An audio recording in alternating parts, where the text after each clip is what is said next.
சிவசார் பெரும் நினைவார் அரிசிவபதியார் பெரும்போது ஆகம முடிமேல் ஆரண முடிமேல் ஆக நின்றோங்கிய அது பெருஞ்சோதி இகநிலை பொருள் அருப்பெருஞ்சோதி அருப்பெருஞ்சோதி தனி பெரும் கருணை அருப்பெருஞ்சோதி எல்லா உயிர்களும் இன்புக்கு வாழ்க கொல்லா நெறியே உலகமெல்லாம் ஒங்க வல்லல் மலரடி வாழ்க வாழ்க. வணக்கம். சொல்லுங்க, என்ன கேள்வி உங்களுக்கு?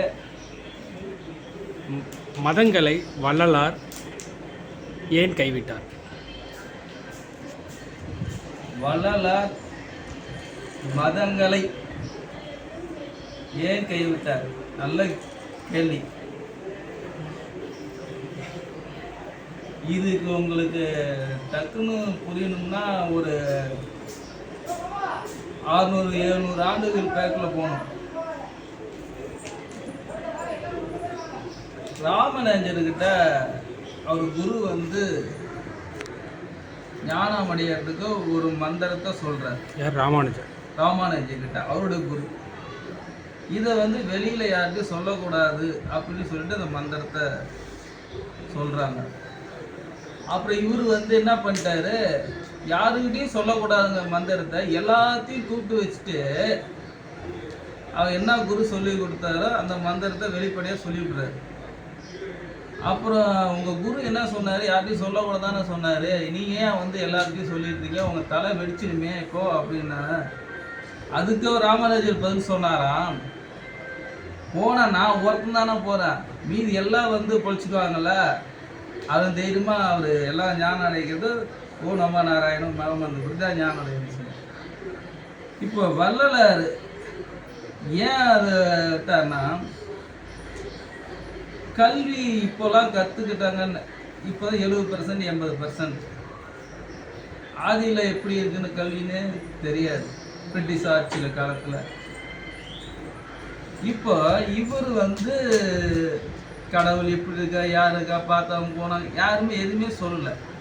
மக்கள் போகுது வருது, பாதி பேர் வெளியே நிற்கிறாங்க, பாதி பேர் உள்ளே இருக்காங்க, இப்படி நிற்கிறாங்க. அப்போ வள்ளலார் அங்கே வழிபாட்டு தலங்களை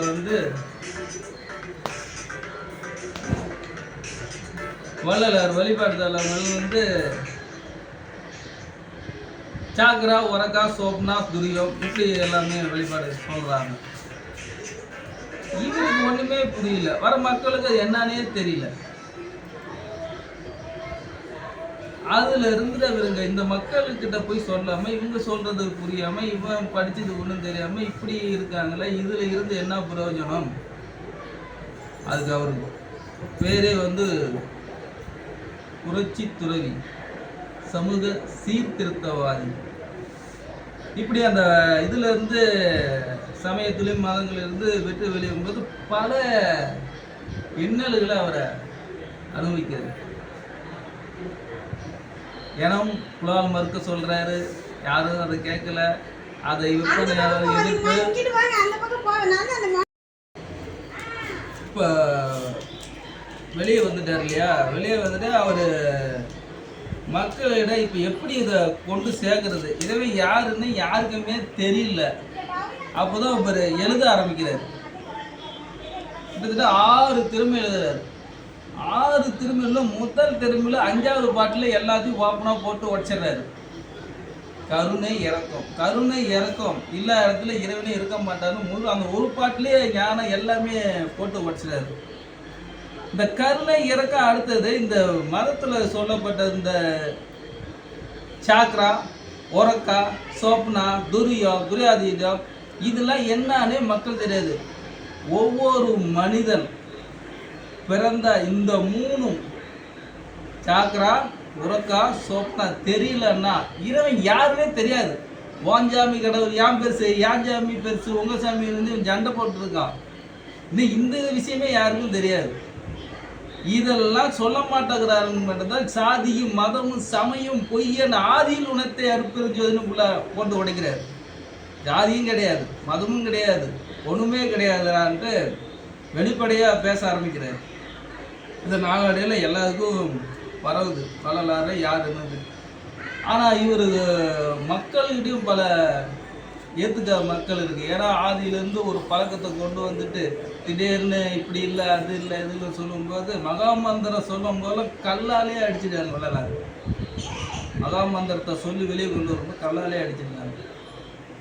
அப்படி இந்த சாக்கரானா என்ன, உரக்கா சொப்னா, இது தமிழில் எழுதி சொல்றாரு.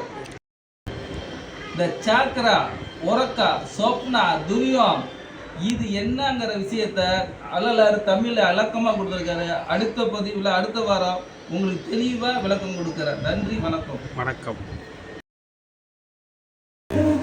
அருட்பெருஞ்சோதி அருட்பெருஞ்சோதி அருட்சிவசார் அருட்பெரும் நினைவார் அருட்சிவர் வழியார் அருட்பெருஞ்சோதி ஆகம முடிமேல் ஆரண முடிமேல் ஆக நின்றோங்கிய அருட்பெருஞ்சோதி இகநிலை பொருளார்